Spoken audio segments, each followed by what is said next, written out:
Today we are making tiramisu.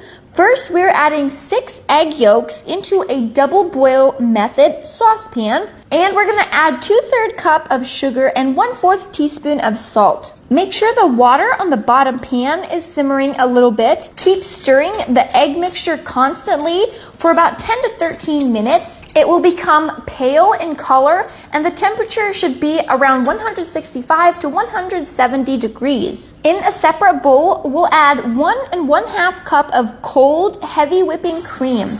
And I'm just going to beat that up until it forms into stiff peaks. After the egg mixture has cooled for 5 to 10 minutes, I will add 2 teaspoons of vanilla extract, 8 ounces of plain yogurt, and 16 ounces of cold mascarpone cheese. We're going to stir that around, just fold it in there, don't over mix it, and then I'll add half of our heavy whipping cream in here, only half at a time. Fold that in the mixture, mix well, but don't over mix. Earlier, I made some espresso, and now that it is cooled off, I will mix 2 cups of the espresso with 1/4 cup of Kahlua, which is rum and coffee liquor. I have about 40 to 45 ladyfingers, and I will dip each one into the coffee mixture. Make sure it's completely absorbed, and just make 1 layer on the bottom of a 9 by 13 inch pan.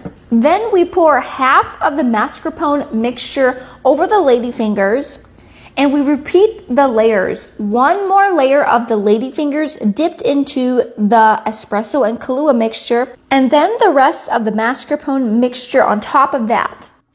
Now I'll put a little bit of cocoa powder into my tiny little strainer, and I'm just going to dust the top of the tiramisu with some cocoa powder. I like a generous amount, and you can always add more cocoa powder after it is completely done. But first, I'm going to cover it with a plastic wrap and refrigerate it for at least 8 hours. And at that point, you can add more cocoa powder if you want to. This is the best dessert. It is Tyler's absolute favorite dessert ever. So that's why I made it for his birthday. It is so yummy. And here's the recipe.